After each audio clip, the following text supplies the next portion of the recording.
Estimados amigos, estamos en un nuevo programa de Perfiles.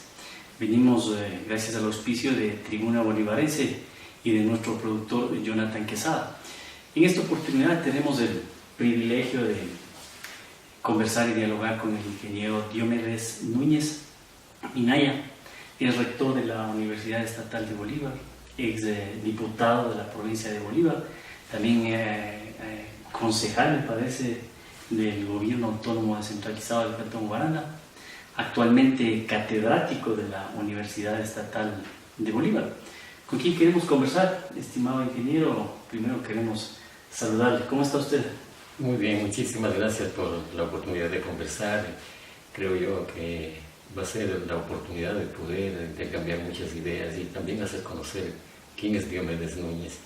Eso qué importante, porque la ciudadanía no ve la otra parte, solamente ve esa actividad pública, esa actividad como servidor público, pero no conoce esa persona, ese personaje, con sentimientos, con aciertos, con aciertos, tal vez con errores, pero somos seres humanos y que necesitamos saber, la ciudadanía necesita saber y conocer a los actores sociales, políticos de nuestra tierra, Bolívar.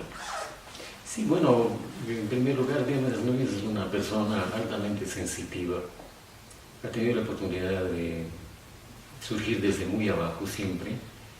Yo recuerdo tanto hace muchos años el trabajo de mis padres, agricultores. Me siento muy orgulloso por ello. ¿Quiénes eran sus padres? Mi madre, Gloria Minaya Vázquez, mi padre, que en paz descanse, Amable Núñez Rivadeneira. Yo nací en Echandía. Me crié en el subtrópico.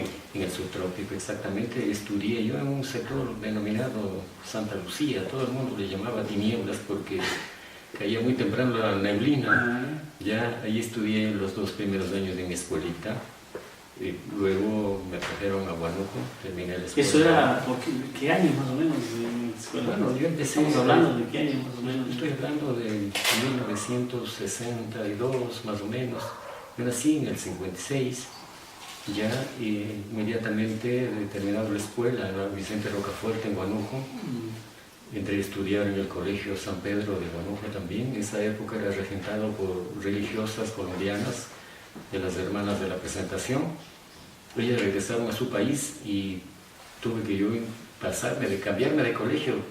Como tenía beca nacional, tuve que hacer los trámites para estudiar en el centenario del Colegio Pedro Carbo. Ahí me gradué en julio, lo que decíamos siempre en julio o en septiembre. Me gradué en julio de 1975, junto con 2 de mis compañeros.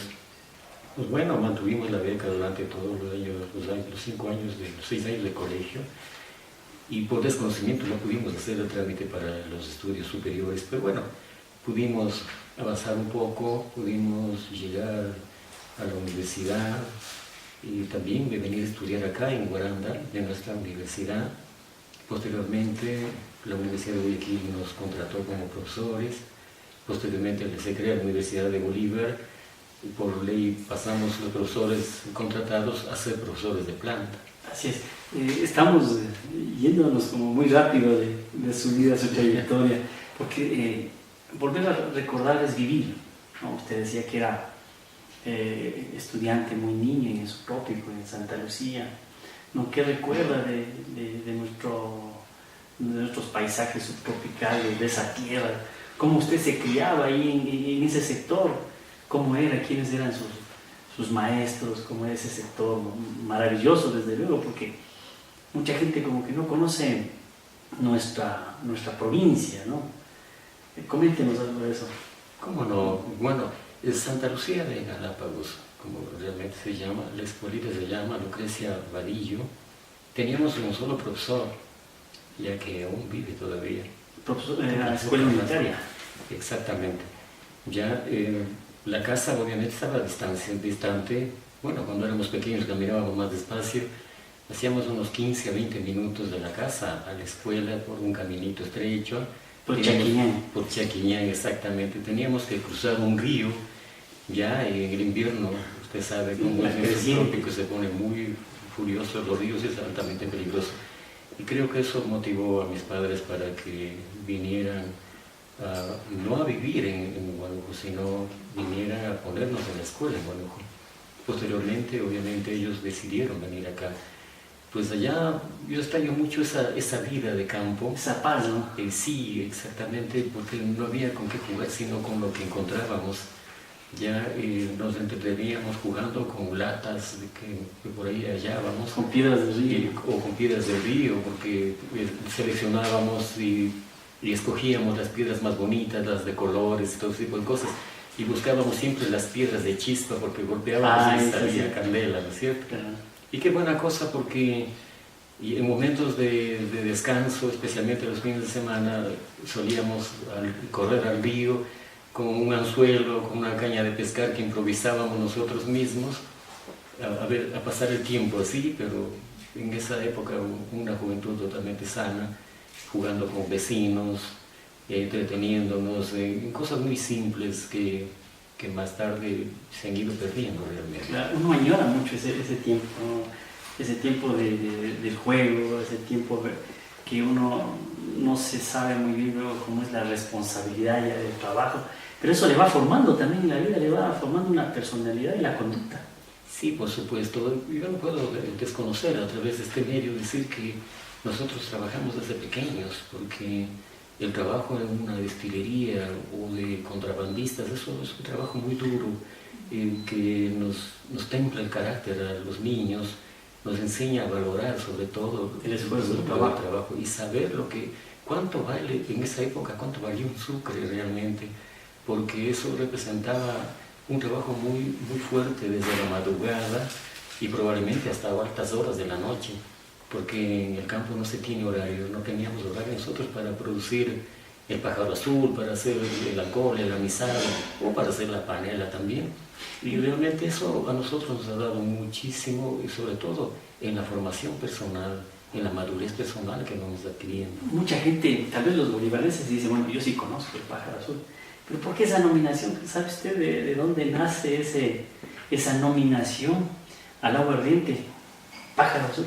Pues mire, en el 2015 hicimos la presentación de un trabajo de esos, investigamos y publicamos. Ahí se recogen algunas teorías de por qué se denomina el pájaro azul. Ya al menos hay 3 teorías. Las hemos revisado en la internet igual qué teorías existen. Una de esas teorías que es totalmente descartada, porque esa teoría que consta en la internet dice que vino un aeroplano y voló por sobre los techos de las casas de Guaranda y toda la gente salió a ver de qué se trataba, qué era una aeronave azul. Y los bonifiños salieron y esa aeronave aterrizó en el páramo y la gente, para poner fuerza para subir toda esa cordillera, llevaron licor. Y entonces que ahí dijeron que ha sido un pájaro azul el que han encontrado. Esa es una de las teorías.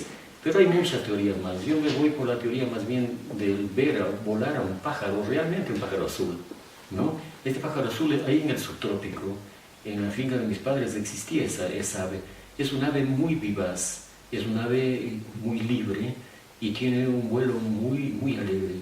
Ya igual es un ave muy inquieta y un ave que tiene unos colores muy, muy bonitos, entre celestes, azules y de diferentes colores, con la gama del azul. Claro, como que uno criarse en el campo hace que uno tenga amor a la naturaleza. Sí, por supuesto, nos identificamos con la naturaleza, sabemos lo que es arrancar una planta y lo que es cultivar una planta.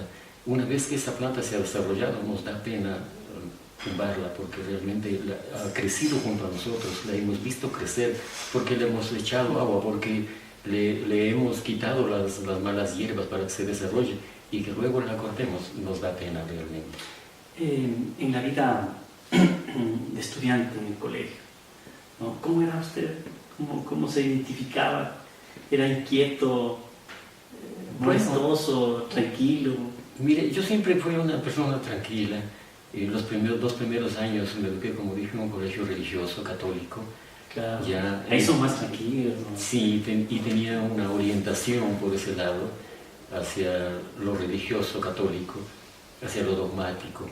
Ya posteriormente fue un cambio radical. Claro. Ir a estudiar en Pedro Carbo. Hay una libertad absoluta. Claro, más inquieto. Pero sin embargo, nos conservábamos en esa forma de ser, porque así nos formaron nuestros padres, así nos educaron. Y el hecho de que hayamos cambiado de colegio, que hayamos ido al colegio Pedro Carbo, donde había muchas cosas y de todo, pues decimos realmente que, y mucha gente decía que éramos muy tranquilitos, muy quietos, muy formalitos, muy normales, exactamente. Y así realmente nos conservamos, y más aún cuando teníamos el control de la Dirección Provincial de Educación, que nos llamaba la atención cada que teníamos un 17, por ejemplo, o reducíamos del 17, ya teníamos llamado la atención de una alarma, decir, como mejora la calificación o pierde la beca. En esa virtud no gozamos de todas las libertades que nos ofrecía el entorno, el contexto de ese ambiente de colegio. A propósito, ¿cuántos hermanos son ustedes? Bueno, nosotros éramos 11 hermanos vivos. Bien numerosa. La familia bastante numerosa, porque la mesa se constituía de 13 personas, 11 hermanos, claro. Y padre y madre. Era una mesa muy grande, ya con sus bancas y todo. Y ahora de comer, ¿cómo era eso? Eso era muy importante, porque teníamos que estar todos los 11 hermanos en la mesa. A la misma hora. A la misma hora. Y si alguien se atrasaba, ¿qué pasaba? Puntuales, y que tenía que comer todo el mundo. Y si se atrasaba alguien. Si alguien se atrasaba, había que esperar, pero ya sabía lo que le iba a ocurrir. En primer lugar, mi padre era de las personas de que nunca nos dijo una sola mala palabra. Él solamente con quedarnos mirando, nosotros ya sabíamos qué teníamos que hacer, o callarnos, o estar puntualmente en la mesa, ¿verdad? Entonces, esa fue la educación que nosotros recibimos, y de esa manera se mantenía el orden. Manejar una mesa de 11 hijos realmente no era fácil. Era el momento propicio para conversar, dialogar. Sí, era el momento a veces de todavía llevar parte del juego a pero la mesa. Escuchar 13 criterios de ahí, ¿qué te pasó en el colegio? Tú con eso.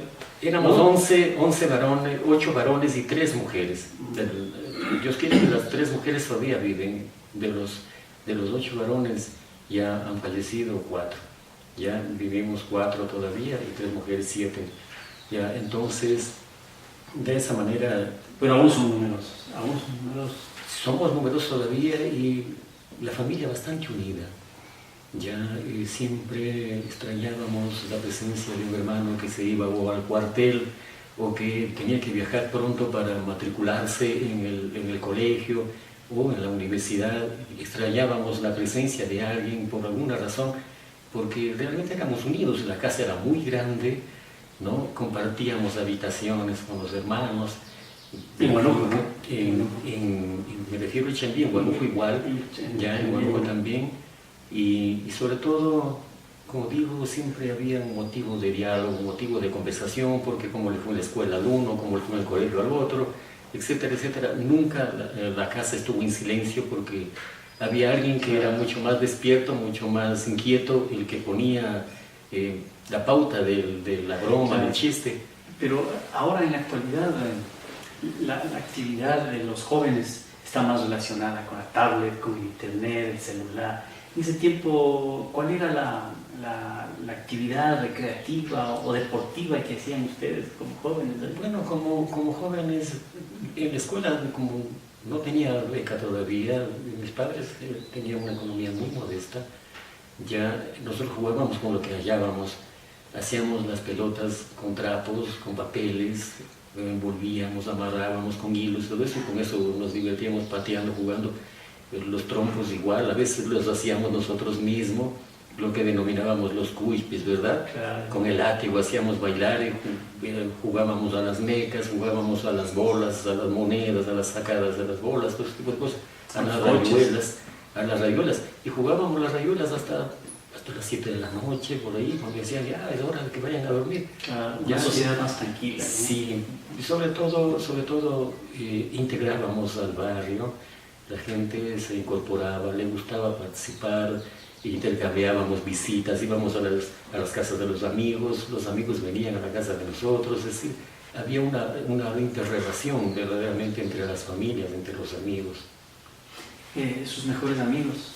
Sí, por supuesto, en aquella época los mejores amigos, y con los mejores amigos que se discutía, que se peleaba a veces porque no salía una bola, porque el tronco estaba mal hecho o alguna cosa, pero realmente al final eran amigos entrañables realmente. Cuando no venían pronto de la visita a las fincas en el subtrópico, mis amigos en ese barrio vivían en Caluma, en Chaquillaco, ya les extrañábamos nosotros, o a su vez ellos nos extrañaban a nosotros porque no veníamos pronto de Echandía a estudiar en Guanajuato. Usted ya cuando había estudiado, ya se había graduado, usted me decía que había ingresado a la Universidad Estatal de Bolívar, sí, en el tema universitario. Primero como profesor de la extensión de Guayaquil, ¿no? Esos son los primeros pasos. Cuéntenos algo muy breve, la historia de la universidad, porque me parece que usted es de los profesores más antiguos, ¿ya?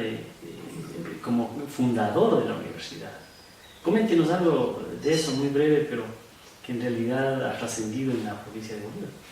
Bueno, mire, fuimos un grupo de soñadores, éramos 120 los que ingresamos a estudiar aquí en la extensión. Yo dejé de terminar mi carrera en la central, ya, y me quedé a estudiar acá. Yo estuve estudiando el tercer año de ingeniería química en la central. Creyó en la Universidad de Bolívar. Se creó la extensión acá y mis amigos decían, oye, quédate acá a estudiar, venga a estudiar nosotros. Yo de administración no sabía absolutamente nada, porque estuve estudiando otro tipo de carrera. Me gustó, me quedé a estudiar y, bueno, avanzamos. Primero en el Consejo Provincial, el Consejo Provincial nos dio albergue con el convenio Consejo Provincial y la Universidad de Guayaquil, Carlos Chávez Guerrero en ese entonces, y Carlos y un convenio y el arquitecto Poli, el rector de la Universidad de Guayaquil. Posteriormente... ¿Y dónde eran las aulas ahí? En el Consejo Provincial, en el Salón Auditorio, que es ahora, que era Salón Auditorio. En el salón de las fotografías donde están los exprefectos. Los exprefectos. Ahí era la aula nuestra, porque éramos 120 estudiantes. Eso no sabe la sociedad guaraneña bolivarense no sabe, no conoce. La pizarra era una pizarra de tabla, ya de tabla triplex, pintada de color verde, que estaba sujetada a una silla arrimada contra la pared. Así empezamos. Nuestros pupitres eran pupitres de colegio, comunes y corrientes, usados, porque nos prestaban o nos regalaban pupitres, y eso teníamos nosotros, ¿ya? O a veces teníamos simplemente una silla de triple con tubo y teníamos que acomodarnos para escribir sobre las rodillas. Empezamos así, de esa manera. El Consejo Provincial nos tuvo 2 años en su casa. Posteriormente nos fuimos a la Escuela Villa María del Pozo, luego nos fuimos al Colegio Técnico Guaranda.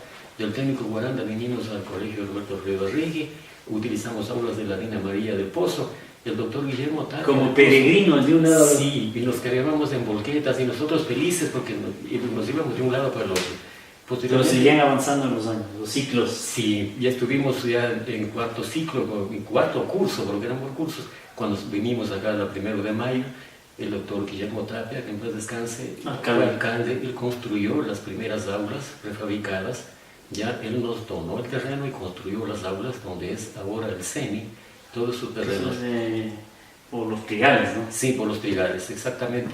Ya, entonces, nosotros los hombres más felices porque teníamos casa propia.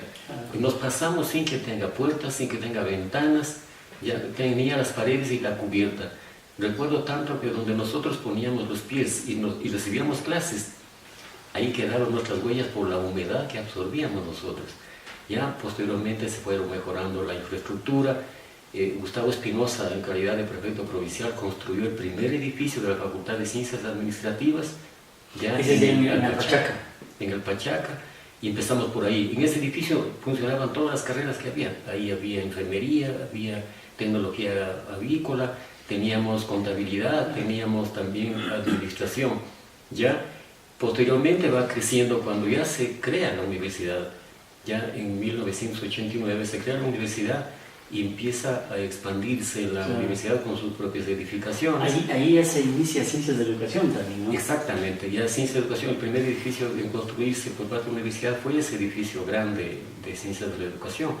Vino el doctor Guillermo, como es el doctor Rodrigo Borja, el creador de la universidad. Presidente de la República. Presidente de la República, visitó la universidad y dijo, no me equivoqué poniendo el visto bueno, ejecútese en la ley de creación de la universidad. quienes eran los diputados de esa época, Juan Carlos Camacho, Freddy Espinosa, impulsaron, lucharon realmente con Nicolás Díaz Obando en el Congreso Nacional como presidente, con mucha gente valiosa. Había muchísimos diputados también, sin ser de la provincia, que apoyaban, decían, el sueño de los bolivarenses que se haga realidad y que tenga su universidad. Qué buena cosa realmente. A partir de ese entonces, del 4 de julio de 1989, la provincia empezó a escribir una nueva historia. Si quiera uno reconocer, la universidad se ha convertido realmente en el eje del desarrollo de la provincia. Si bien es cierto, hay muchas cosas por hacer todavía, pero eso pues, es un proceso que tiene que irse sometiendo a la sociedad bolivarense, ¿verdad? La universidad tiene mucho para dar y los universitarios tienen mucho para dar, no solamente en la provincia, sino en el país, a nivel nacional. Cuénteme, usted también estuvo de rector de la Universidad Estatal de Bolívar, ¿no? Esa experiencia, ¿qué tal esa experiencia ya como autoridad de la alma mater bolivarense? Mire, antes de rector yo fui de todo en la Universidad de Bolívar. Claro, decano. Ya, fui decano, fui vicedecano, fui vicerrector administrativo financiero, fui presidente de la Asociación de Profesores, bueno, se ha desempeñado de todo en la universidad. El periodo de rector de marzo 2010 a marzo 2015, 5 años que fuimos con otra perspectiva y con otra visión de gestar universidad. Ya entonces dijimos, ya no queda espacio aquí donde construir porque ya teníamos edificios casi frente a frente, ¿verdad? Con ciencias administrativas, y ya no había dónde construir porque el suelo donde está la universidad no es idóneo para construcciones ya de considerable magnitud. Entonces nosotros dijimos, expandamos la universidad, crezcamos como universidad y empezamos a dotar de infraestructura. Obviamente no sabíamos lo que se nos venía una ley encima, porque la ley salió en octubre del 2010, ¿no es cierto? Pero prácticamente se empieza a prohibir la creación de centros académicos o la creación de extensiones. Para eso nosotros ya habíamos invertido tanto en las habían los famosos sueldos, ¿no? Los famosos sueldos. ¿Cuántos estudiantes llegaron a tener la Universidad Estatal? Pues tuvimos cerca de 8.000 estudiantes, ¿ya? En su época realmente. Pero la mayoría de estudiantes eran fuera de la provincia. Claro, de otras partes del país. Teníamos de la provincia de Los Ríos, claro, de Guayas, teníamos de Manaví. Cuénteme cómo es el calor humano de la universidad, ¿no? Porque nosotros quizá, o la gente desconoce cómo es la universidad, cómo es la vida universitaria, ¿no? Cómo es la vida, el quehacer universitario. Mire, es altamente gratificante en primer lugar. ¿Ya? ¿Por qué razón? Porque nosotros somos los alfareros que moldeamos a la juventud en calidad de profesor, en calidad de maestro, ¿ya? O de amigo de los estudiantes. Porque realmente el estudiante al salir del colegio todavía no se encuentra, no se halla, no está definida una personalidad. Uno tiene una madurez personal todavía. Va formando. Y llega a la universidad y es el momento en que los profesores debemos nosotros poner de parte para que ese joven que a lo mejor todavía no tiene un sentido o una intencionalidad lógica de lo que quiere realmente ser o de lo que quiere muchas veces realmente estudiar, es nuestra obligación moldear a ese estudiante, darle una forma, ¿no es cierto?, en lo personal y también en lo académico. Yo me voy más por el otro lado, por lo personal, porque mis clases no las puedo hacer si no tengo a mis estudiantes de parte mía. ¿Cuál es su fuerte en la universidad, la parte de administración?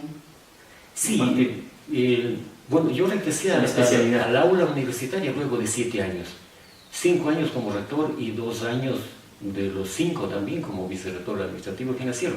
Prácticamente 7 años yo estuve desvinculado de la actividad académica y me encontré con un mundo diferente. En marzo, 11 de marzo, yo dejé el rectorado y me fui a buscar aulas, a ver qué es lo que tengo que hacer y ahora por dónde empiezo. Hubo un cambio radical realmente. Claro, de la parte administrativa a la parte docente. Exactamente. Y la parte académica había cambiado mucho, tanto de la planificación, el monitoreo, la evaluación, de la parte académica, la didáctica, la pedagogía. realmente sufrí un cambio muy importante, pues tuve a la velocidad de la luz que adaptarme a esos cambios. Pero ¿cuál le gusta más, ingeniero? ¿La parte administrativa o la parte docente donde usted tiene? La parte académica realmente. Esa es la parte donde yo puedo conocer a un estudiante y puedo ser amigo del estudiante, ¿ya? E intento resolver un problema del estudiante, ¿ya? Entonces, cuando yo salí del rectorado dije, los estudiantes veo que tienen un problema en vinculación, la dificultad de ellos es la vinculación, entonces yo quiero hacer vinculación, yo quiero trabajar en vinculación con los estudiantes para precisamente solventar esa dificultad que ellos tenían.